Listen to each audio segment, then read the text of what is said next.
Kate, can we get right into the interview with you? Sure. Cool.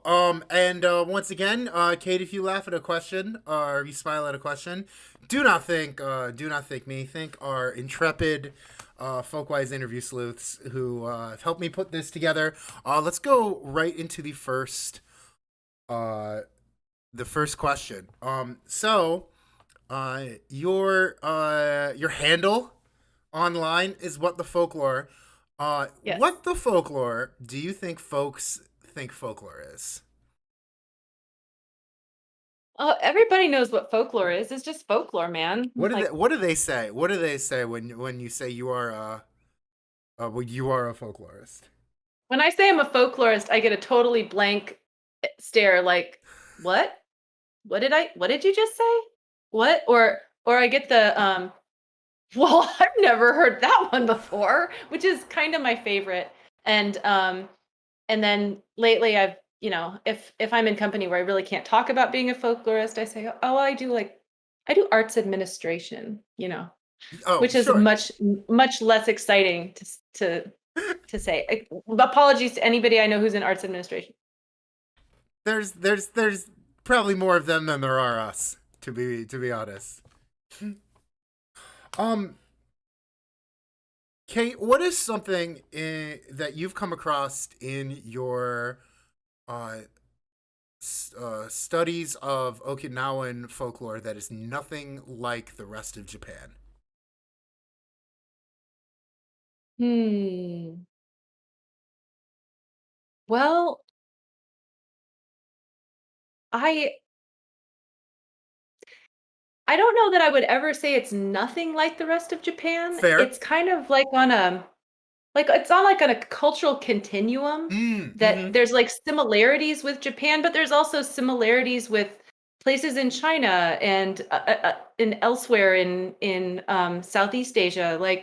Um, but there are some yokai that are unique to Okinawa that I like a lot. Ooh, Um, such one is as. one is one's called the Kijimuna. It's like a tree spirit. If anyone has watched the the anime Stitch with the exclamation mark, it was a Japanese anime that featured the further adventures of Stitch after he left Hawaii and went to Okinawa, and then he woke up all of the yokai in Japan because he was such a disruptive presence. But one of the main Is this, characters hold on, is actually this in real? Stitch, yes, That's so yes, cool. Stitchy. And then there's Angel, and Angel is like the female Stitch, and then they're like friends, and I don't know. Yeah, it's kind of awesome. I highly recommend watching it. Wow. There's not a ton of Okinawan culture stuff in Stitchy, but um there's little hints and bits that are nice. But yeah, the Kijimuna, usually it's supposed to be about the size of a small child, covered in red hair. They think they like to eat, I want to say, squid eyeballs, and they'll, if you're polite to them, they're shy, but if you're polite, there are stories of, they'll like fly you out to sea, but don't fart because they don't like that. They're very sensitive noses, and they will run away from you and drop you in the ocean. I absolutely love I all of the love little yokai that. I rules. love Yeah, I love that. That that. is okay. That's awesome. I love. Yeah. And I they love live as someone who grew up playing Pokemon. I adore yokai, and I adore the ones that I recognize as Pokemon. wonderful. So there's yeah, and they live in the Gajumaru trees, which is a, what is it in English? Banyan, the Yeah. banyan tree. Mm-hmm. So if you see a big banyan tree, then you know, you never know. There might be Kijimuna in it. That's awesome. Daisy, were you gonna say something? No, I was just thinking about how cute that is. I was thinking of some follow-up questions for later, but heads up, we also got some Gmail questions too. Oh, that's cool. So Um, anyway, continue on. here's a question. Here's a question for you. What's a big difference you found, um, between doing your dissertation fieldwork internationally and Mhm. your current job you have now, which is not just like domestically, but like tied to a state. What is a Mhm. big difference you found in doing field work and research in those two contexts? Um, okay, sure. So to clarify, so I did my fieldwork in Japan. And my current job, I run the Connecticut Cultural Heritage Arts Program, Hmm. which is Connecticut State Folk and Traditional Arts Initiative, and it's based at the Connecticut Historical Society. And so in both contexts, I go out and I talk to people, um, and I learn from them, and I do documentation, and I help work with communities to help support their local cultural traditions. Um, I'm much more actively involved in working with communities here in Connecticut, just because I sometimes have money available that I can Hmm. actually invest in communities. Invest is maybe the wrong word, but to support through like I have a traditional arts apprenticeship program that I run, and other initiatives that we do. Um, Whereas when I was in Japan, I was mostly just there collecting data. Mm. My ability to influence or have any kind of real impact was just not not really possible. Of course. For me with what I, was able to do. Um, but on the other hand, both contexts are in many ways very, very similar because um, working on a small island in the Pacific Ocean is not totally dissimilar from working in New England, which was settled by people, many of whom were also from a smallish island in the Mm. Atlantic Ocean. So I find that there's a lot of similarities in the way, especially Connecticutans, please don't kill me for saying this, but like I find that there's a lot of similarities in the way that people think about their sort of the boundaries of their communities um and the sort of there is a kind of old crusty old Yankee stereotype. Um it takes a long time to get to know people, and but once you kind of once you warn them down, but for just being there long enough, then you're kind of part of the family. Hmm. And that's very similar to my experiences in Japan as well. So and maybe that's just human nature a little bit to just say, look, um, we all have our own little islands. Um, but yeah, I think working with people and trying to understand where they're coming from. That was a great answer. I assume the chat agrees because we kept getting donations pouring in as you answered it, as you kept going. So I Yeah. assume Well, everyone was cheering you on as you answered that question well. yeah, so many people. And also Libby Tuck in the chat specifically says, "Hi Kate, great to see you on Folkwise." Hi, Libby. Um, So Kate, I got a next question for you, and it has to do with the article you wrote about nascent folklore. Can you Please. explain nascent folklore to me in the chat? Um, Using the '90s Nickelodeon show Rugrats as your analogy. Uh, no, Okay, and because if I not, never watched Rugrats, but it I was can 50-50. explain. It was 50-50. And if not, can you just describe what is nascent folklore? And we can all imagine it's Tommy and Chucky. Okay, so what I was trying to do with that article, which was my master's thesis, Uh huh. that was me attempting to see like where do we recognize what comes before we can identify a folklore genre.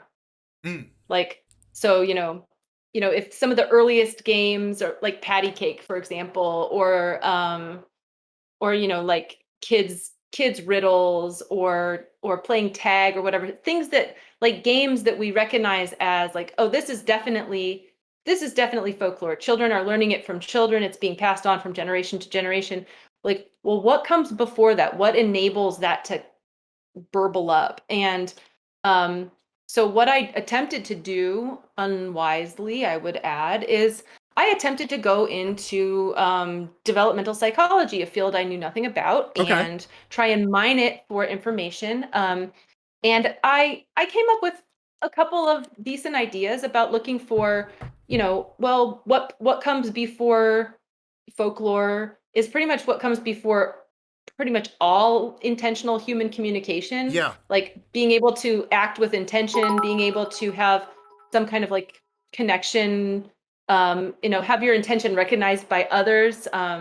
There's this sort of like being able to communicate on lots of different levels, like through gaze and gesture and sound and things like that. Um, if I was going to do that again today, Mm-hmm. I would love to actually do it together with a co-author who was an expert Yeah. in that field, and see what we could learn from each other. The one conversation I had with a leading child developmental psychologist at that time, when I was really excited and like, like, yeah, I'm gonna do this. And she looked at me and she's like, so you're telling me that the way I dress is communicating something? And I was like, yeah, yeah, yeah, yeah, yeah. And she's like, so you're telling me the way that I like mow my lawn because my neighbor's mowing their lawn, like that's communicating something. I was like, yeah, exactly. And she's just like, what? We were talking totally past each other.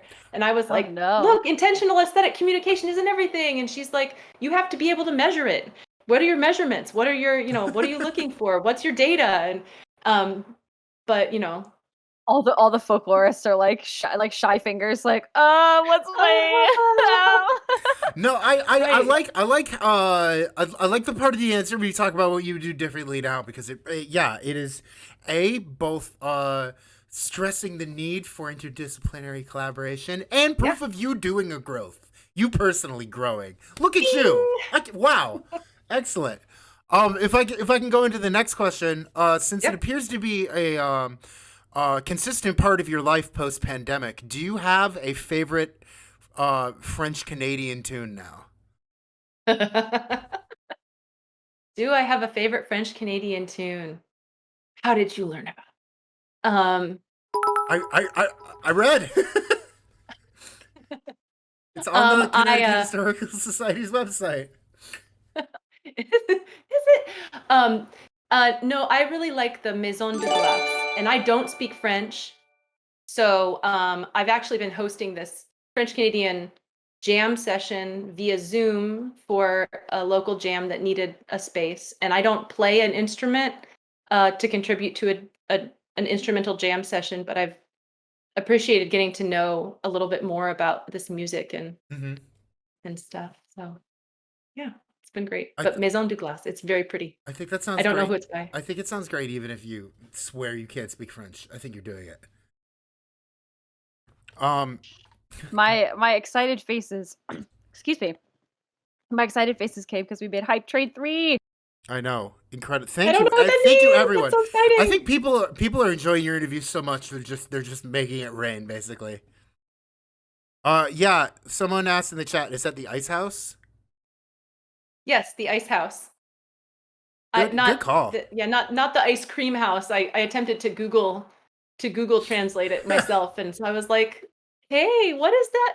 Because the ice cream house sounds pretty awesome, Yeah. but you know, The Ice House sounds like a beer I used to drink when I was 19. All right, moving on.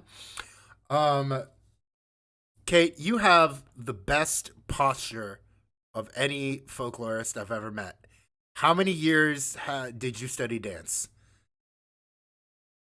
Zero? I'm Absolutely not a zero. dancer. What? Nope. I'm not. Well, apart from doing like occasional Zumba and like Counts. embarrassing Counts. my children in the kitchen, like I'm not a dancer. Number one, Zumba counts because people who do Zumba clean up at weddings. And number two, you stand up straight like a dancer, and I literally can't believe that. All right, sleuths. All right, we took one. I think Zumba counts. Okay. All the next ones are gonna make Daisy happy because these ones are all about plants. Okay. Uh, do you have a favorite invasive plant? No, they are all. I need that the Shiranui's like magical calligraphy brush, You so I don't have can a go out problematic into fave? the world and just be like, pew, you die and you die.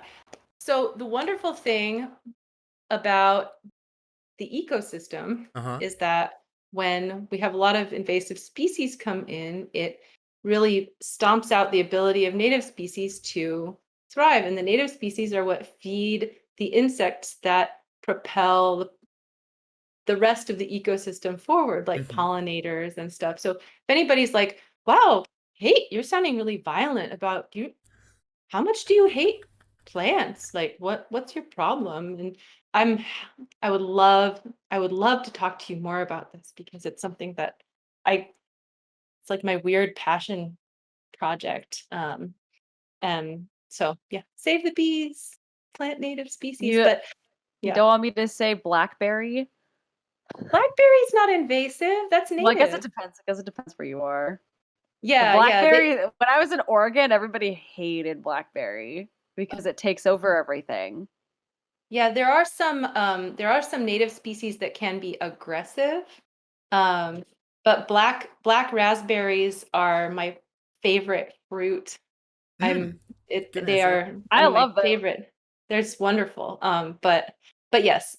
People used to make big walls of them and try to like control where they grew, as opposed to just like rip them out of the ground. So that way you could still harvest the blackberries, but they wouldn't like take over the undergrowth.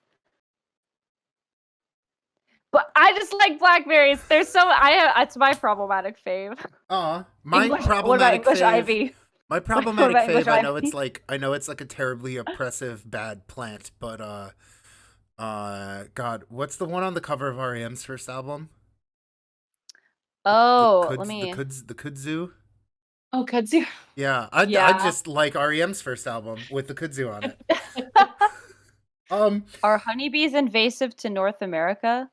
I You know, think I they don't are. know. I they are not native to North America. Uh the question of invasivity is interesting because I think Mhm. we killed a lot of the Uh-huh. native pollinators. Yeah, I think Uh invasiveness has to do with, so there are plenty of non-native species that are not invasive. Um, when a species becomes, I'm talking like I'm a naturalist and I'm really not. Go out, go forth and educate yourself, folks. But when a species is considered invasive, that's when they're actively not just competing, but really removing resources um, that other species need to survive. hmm. um, all right. So, Kate, our Thank you. intrepid and intelligent uh, folkwise sleuths have identified the account on Twitter you leave the most likes on, Oh and yeah? we want you to know, or we want to explain, or we want you to explain what exactly this is because it looks fascinating. Um, what is, and forgive me if I'm pronouncing it wrong, but what is the Kayoboku bot? Oh my god! I don't even know what it is. Um, I think it's some person in Japan who goes around and takes pictures of really cool trees. And a lot of them are like sacred trees. They've Mm. been tied around with shimenawa, like the boundary ropes, um and this person just travels around, and I think they're kind of in I think they're in like I think they're mostly based in maybe in Shikoku. I'm trying to remember. Sort of more southerly Japan, like south ways of Osaka, but like I'm they have all the best trees and I love it. It just makes me happy. They're They have really good these trees. They are some really, giant yeah. trees in my Twitter feed, which, you know, if you spend too much time on Twitter, it can be occasionally kind of toxic and negative, and you know, like then you have this big green tree energy going. It's great. Uh, more big tree energy today on Folkwise Live. And oh yeah. Can you? I think this is a direct follow up to that, so I'll ask it from the chat. Can you say a little more on what a sacred tree is? Expand on their Um, significance. I don't know that I can give a super coherent answer to that, but tying in with some of what Daisy was mentioning about animist belief, the belief that um, different like different things, animate and inanimate, have their own spirits. But when you have a lot of times trees, especially trees on the grounds of shrines, were set aside as and given sort of a sacred space to that. Hmm. I bet if you Google this, you will find more information than I can offer. But yeah, this idea that there's a sort of a, a deity presence in the tree that is worth acknowledging and protecting. Gotcha. Speaking of animism, Yep. And then last question. This one is kind of it might be a big one. Okay, so hey, last prepared question. last I got a couple. prepared. I Oh got a yeah, couple no, of them. last prepared. I was gonna last question I ask before Daisy asks you questions while I get the next portion up and running. But so we know that your research in your PhD focused on local conceptions of ritual and practice that exists as ritual, like not just as ritual, but as like cultural heritage. Mhm. Am I doing that right? Yeah. Okay. How does that apply to gardening and your everyday interaction with plants personally?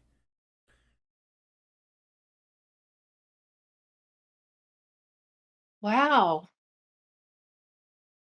So I have this kind of fuzzy, overarching notion that the work that I do with living cultural practices and cultural heritage, what I'm attempting to do is support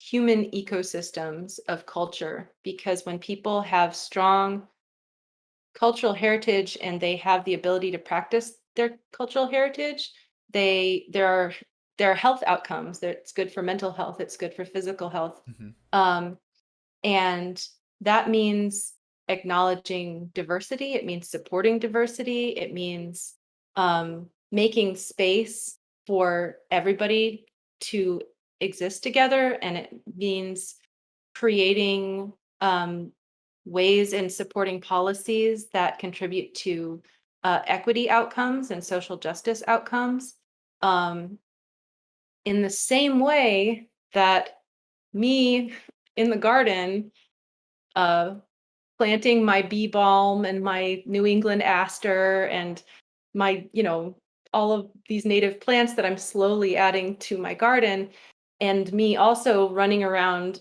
pulling up garlic mustard and cutting down bush honeysuckle, um, is contributing to a sort of ecological diversity. It's not that it's it's not that I hate the honeysuckle and the way that it smells. It smells beautiful. You can take the little flowers and you can like sip the nectar off of them. I encourage everybody to do that because prevents it from creating seeds. Um, but sometimes you have to make some space so that everything gets a chance to thrive. So it's kind of the same overarching idea. Um, they're kind of deeply intertwined for me, I would say.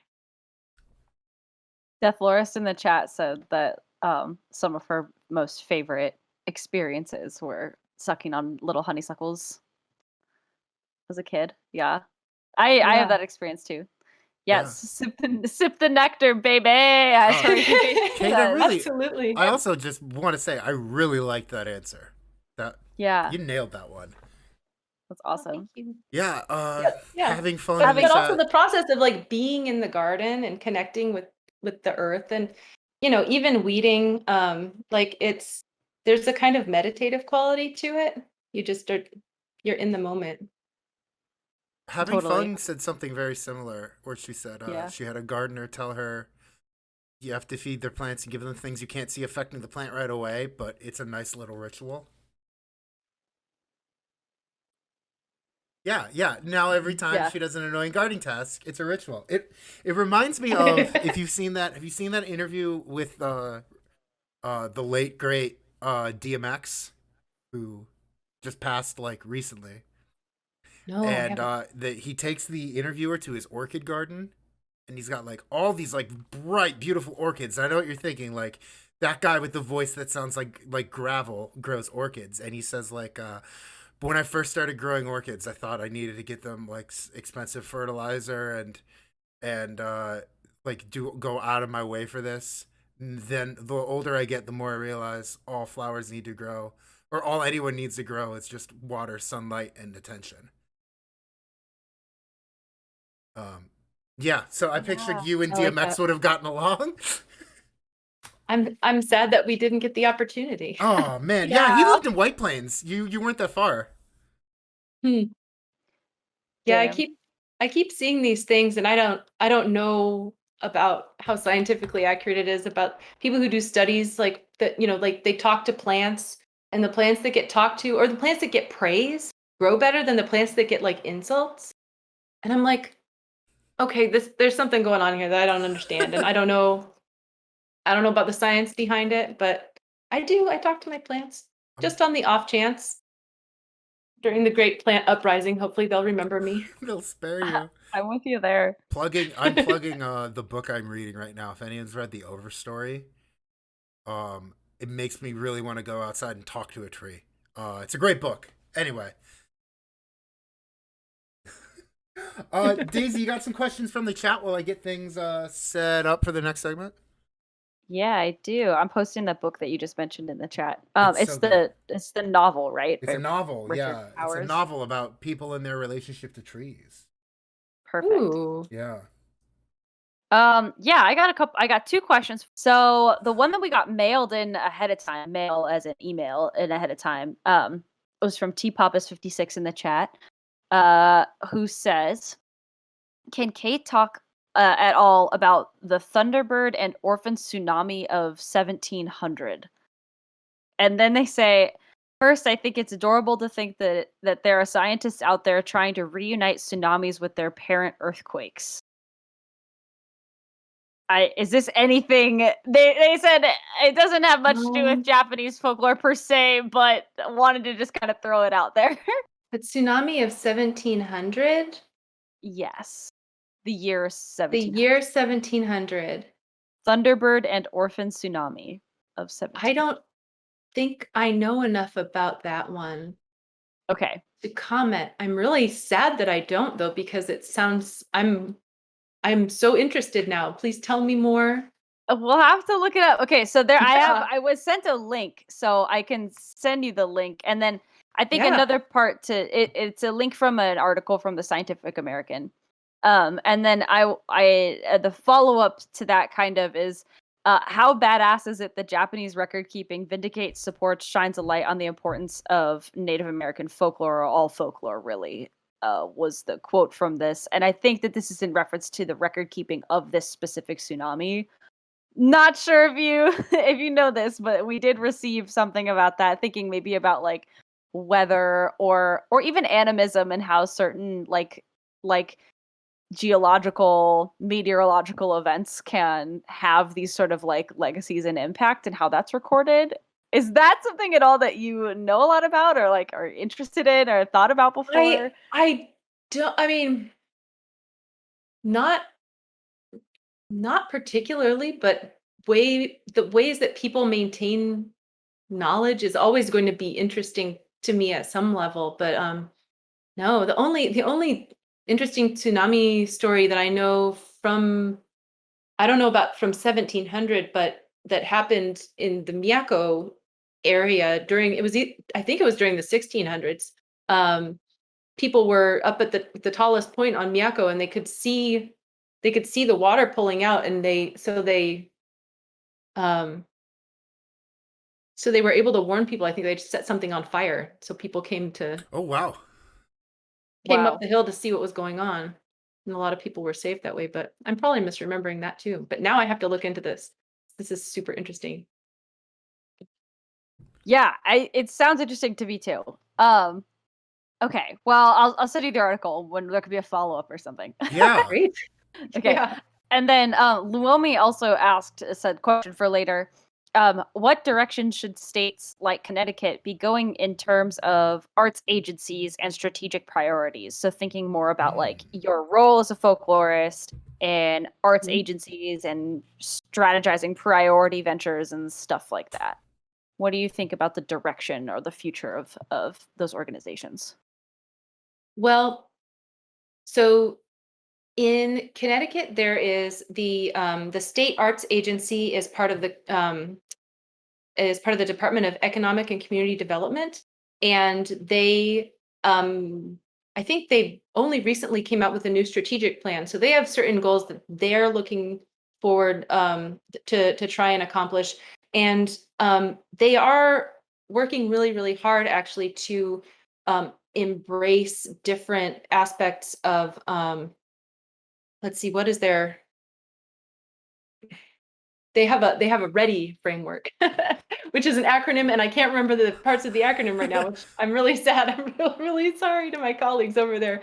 Um, but and so they're working very hard to see what they can do in terms of their grant making specifically to um, to reach diverse communities and to really make sure that arts funding dollars get into the hands of people who might not otherwise receive it. So I think that's really wonderful. The um, in my own work, I'm actually really fortunate to be running the folk and traditional arts program for the state outside of the umbrella of the state arts agency. I'm sort of an official partner with them, which is fantastic. And it gives me a little bit more leeway and flexibility. And I also get to work with my colleagues at the Connecticut Historical Society who are really like deeply committed and really passionate about um, seeing what the institution can do and how it can grow and how it can you know do really good and transformative work. On the other hand, I'm also really interested personally as a folklorist, as a human being, in working to do what I can to support policy change, Mhm. because that's what, if you want to fix things, it takes working together with large groups of people.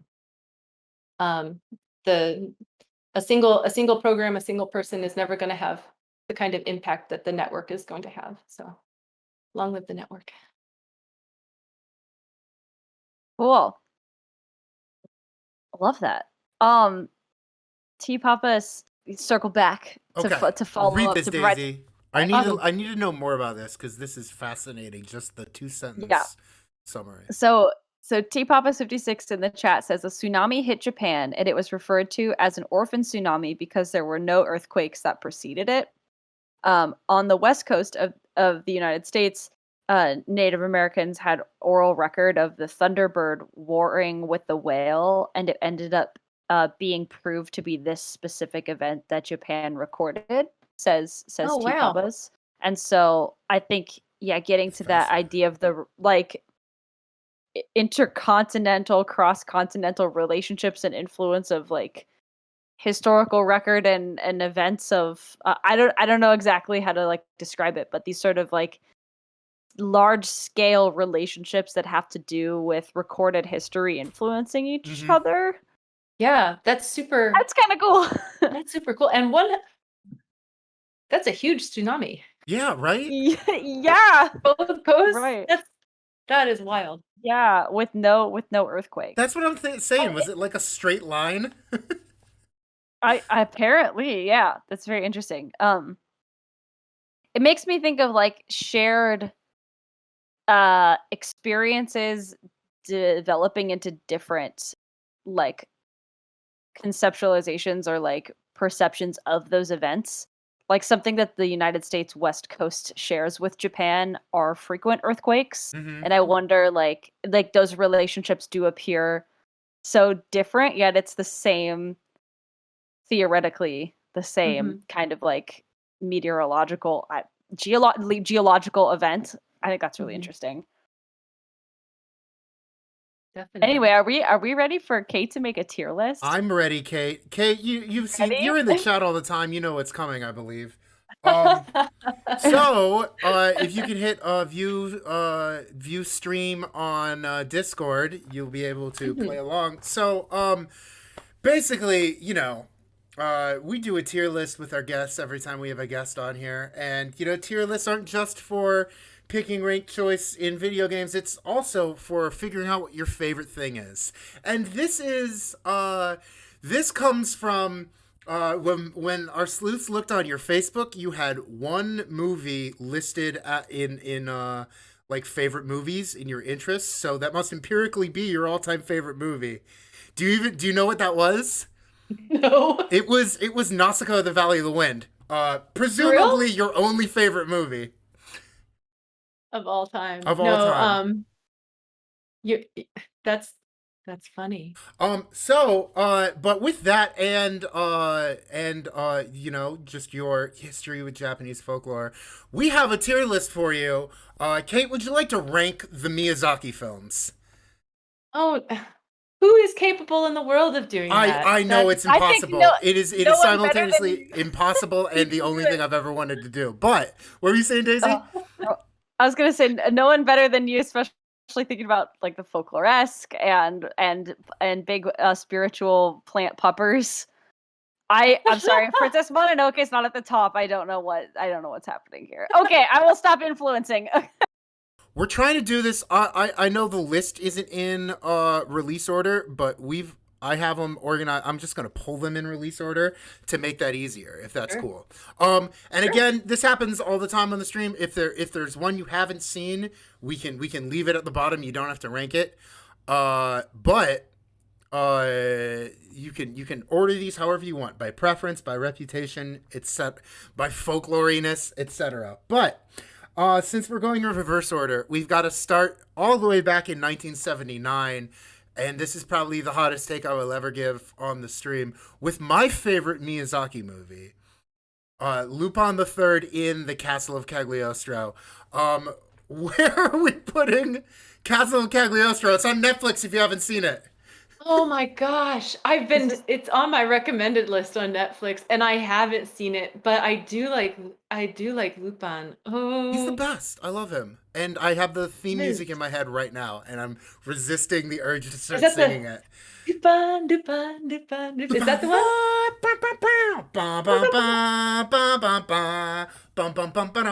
All right, I said I wouldn't. Are we leaving that down here for now then? Uh yeah, yeah, for now I just I don't want to like put it lower than it should be, That's fair. That's fair. especially since it's your favorite. I scared you out. I Well, could and never. my other favorite thing about that is when you watch it, it is like so obvious that Raiders of the Lost Ark is just trying to be this movie. Anyway, okay, Excellent. so let's get right to Nausicaa then. Where are we putting Okay. Nausicaa? Sadly, I'm gonna have to put Nausicaä at like a C because it was such a terrible adaptation of the manga. The manga for Oh, Nausicaä is so good, and they really they it was just slaughtered to put it into a film version like that. way to have like a very bona fide take. I wish it makes me sound like I'm really knowledgeable about this stuff, but I'm not. I'm like I have a handful of things that I've read and loved and you know. What is knowledge other than that? A handful of things you've read Mer. and loved. Next up, Castle in the Sky. Um I haven't seen that in a little while, but it's not too not fresh. I would put it like solid B. Solid B. Solid B. Good to know. Good to know. Good to know. Next up is Totoro. Oh, Totoro is so iconic. I know. It has to be A ranking. No, A. Okay. no less than A. No less And than A. also, it features a sacred tree and a giant roaring forest spirit. You can't. It's totally on brand for tonight. All the things you like on Twitter. Yeah, and all the things we're playing in the game. And here Yeah. and games. Next is Kiki's Delivery Service. It's so heartwarming.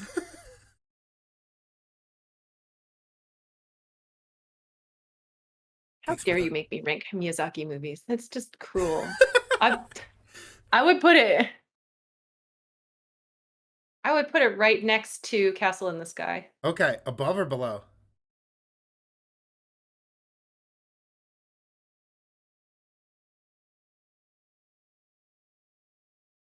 Above. Above. Okay. Okay, we love it. I don't know. Follow your heart, Kate. My heart is conflicted, Dom. Follow your heart, Kate Schramm. Thanks for the sub ladders. I see you posting ladders in the chat. All right. Next is, where is it? Here we are. Porco Rosso. Confession, I've never seen it. Fair. Isn't that bad? We can leave it on the watch later list, which is what Okay. the bottom row is becoming. Fine. Like you said, you don't want to underrate it. But as Daisy has already put the pressure on you for this next one, Princess Mononoke. Oh my gosh.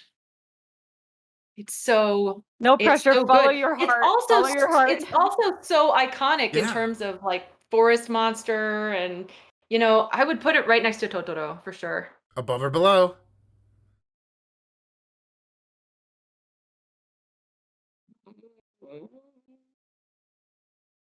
For more blatant environmental messages, I'll put it above Totoro. All right. Gotcha. Excellent. It is the top of A tier right now. And next up is Spirited Away. Okay, Spirited Away is also one of my favorites too. That was like the first Daisy, one I this ever is saw, your I tier think. list. Okay, I'm sorry. I can't blame you. I mean, this you could pull them out randomly one by one, and I'd just be like A plus, A plus, A plus, A plus, A plus. No, a Spirited Away. I have to give that.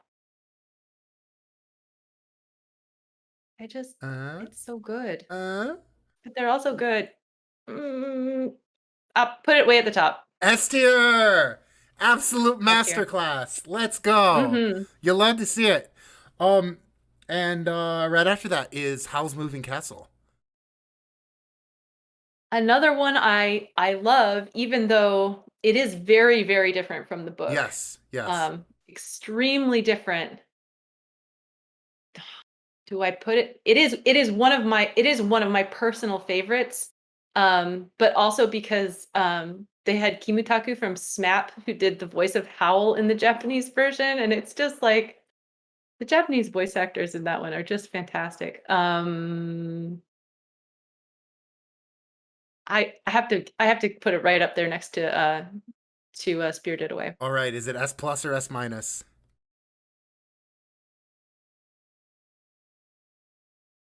She's thinking, chat. I don't know. It's the same. You can put it either place. Since you started off with one of my personal favorites, my impulse is to put it over Spirited Away. You gotta tell me if I can get away with that. You can get away with it. Hey, there we go. And that would mean the last two we got left are Ponyo.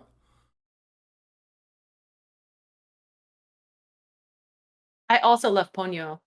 That's the one that I have the song in my head. Ponyo, Ponyo, Ponyo, fishy in the sea. Doo, doo.